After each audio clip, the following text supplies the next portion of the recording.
Isaiah chapter 8. Chapter 8 is the fear chapter. Judah is afraid of the wrong things. Isaiah is told to fear the Lord instead. The Lord, who is with his people, is a sanctuary to those who trust him, and a stone of stumbling to those who reject him. That is the whole chapter in one breath. Now let me show you how Isaiah gets there. We are still inside the Immanuel section, chapters 7 through 12. Chapter 7 gave Ahaz a sign during a war crisis. Syria and the northern kingdom of Israel were pressing on Jerusalem, and the Lord told Ahaz to stand firm and trust him. Ahaz would not. He looked to Assyria for rescue instead. The sign of Immanuel said two things at the same time. The Lord had not abandoned the house of David, but judgment was coming before the child in the sign was old enough to know right from wrong. Chapter 8 is the next step. It takes the warning of chapter 7 and shows it starting to move. The two powers Ahaz feared, Syria and Israel, are about to collapse. And the empire he trusted, Assyria, is about to become the bigger danger. The same flood Ahaz invited in will rise up to Judah's own neck. Chapter 8 carries chapter 7 forward by a short stretch of time, long enough for Isaiah to write the sign name, for the son to be born, and for that son to reach his first words. We are probably talking about months, maybe a year or two. It is the same crisis, the same kings, and the next stage of the same warning. The Lord tells Isaiah to take a large tablet and write on it in plain letters, Meir Shalal Hashbaz. The name means something like quick to the plunder, swift to the spoil. Isaiah calls in reliable witnesses so no one can later claim he made the prophecy up after the fact. The message is public, clear, and witnessed before it happens. Isaiah has placed the prophecy under the witness of history. Then Isaiah's wife conceives and bears a son, and the Lord tells Isaiah to give the boy that same name. The child becomes a living clock. Before the boy can say my father or my mother, the wealth of Damascus and the plunder of Samaria will be carried off by the king of Assyria. Damascus is the capital of Syria. Samaria is the capital of the northern kingdom. The two powers Ahaz was so afraid of are on a short timer, and the timer is a toddler learning to talk. Then Isaiah names the deeper problem. The people have refused the gently flowing waters of Shiloh. Shiloh was the quiet stream that fed Jerusalem, and here it stands for the Lord's steady, unspectacular care. Judah looked at the Lord's quiet provision and reached for something stronger. Ahaz reached for Assyria. So the Lord says he will give them what they reached for. He will bring up against them the mighty floodwaters of the river, meaning the Euphrates, with the king of Assyria and all his power. Assyria will rise, overflow its banks, sweep through one land after another, and pour into Judah. It will reach up to the neck. That picture matters. Judah will not drown completely. A remnant will survive. But the water will be at the throat, and Judah will feel every inch of it. For listeners new to biblical geography, the river here means the Euphrates. The Tigris and Euphrates were the great rivers of Mesopotamia, the region northeast of Judah, where Assyria and later Babylon rose to power. Those rivers watered empires, carried trade, marked borders, and shaped the whole region.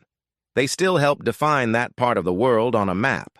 So when Isaiah pictures the Euphrates overflowing its banks, he is picturing imperial power from the east rising like floodwater and spilling into Judah. And then the chapter says something that ties it straight back to chapter 7. The outspread wings of that flood will fill the breadth of your land, Immanuel. Isaiah is stacking the picture.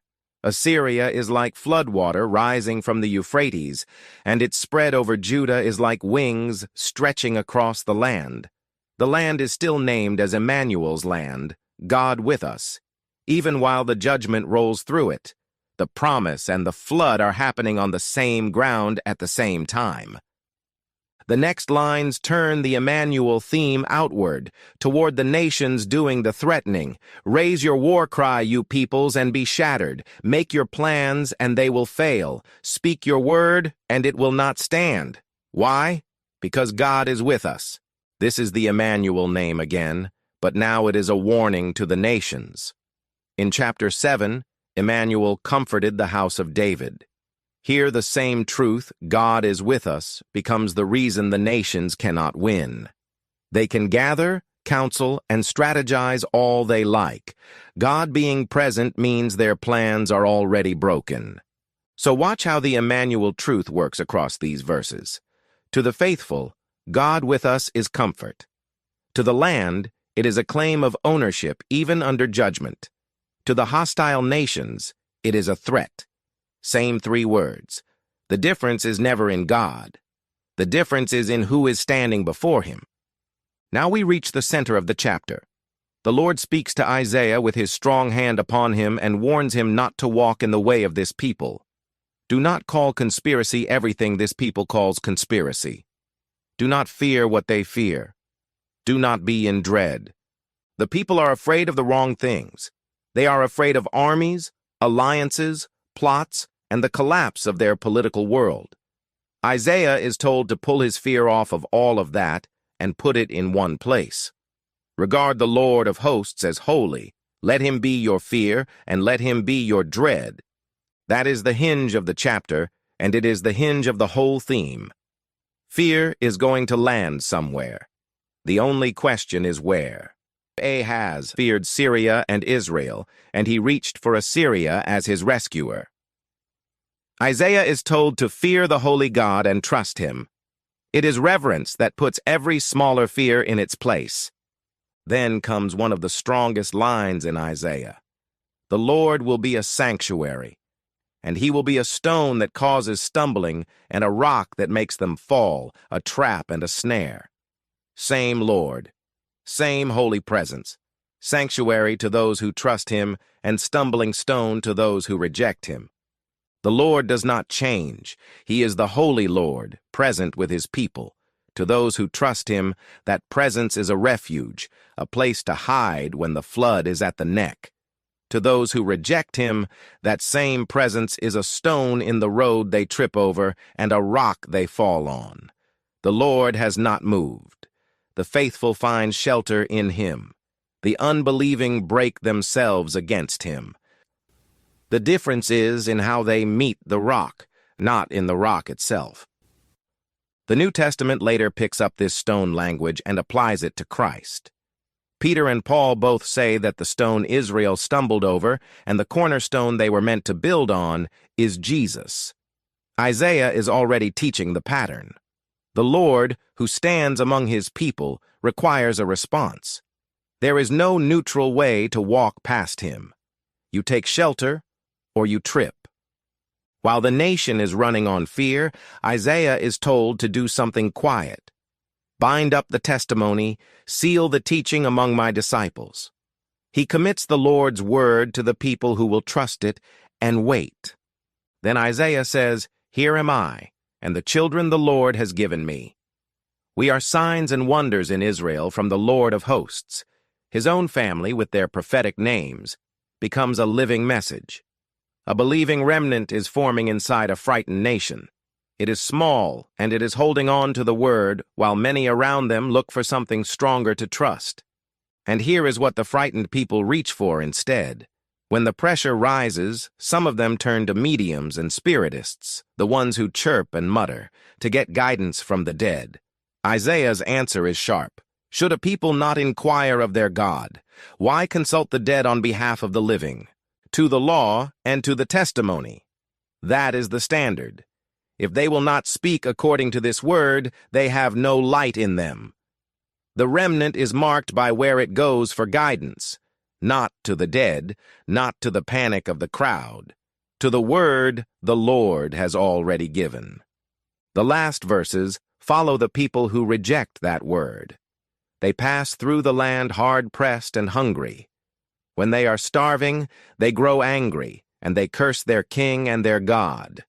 They look upward, and they look toward the earth. but they see only distress and darkness, the gloom of anguish. They are thrust into thick darkness. That is where the chapter leaves them, not with the remnant in the light, but with the people who reject the word in the dark. Isaiah does not rush to comfort.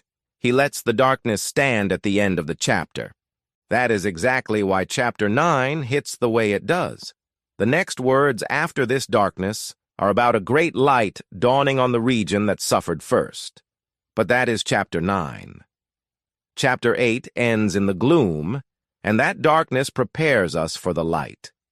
A name on a tablet, a child as a clock, Assyria rising like a flood, a command to fear the Lord instead of the nations, a remnant holding the word, and a people ending in darkness because they would not listen. Through all of it, one truth holds steady. God is with us. To the faithful, that is a sanctuary. To the unbelieving, it is a stone. God does not move. He is the same holy Lord. The faithful find shelter in him. The unbelieving stumble over him. Thank you for watching.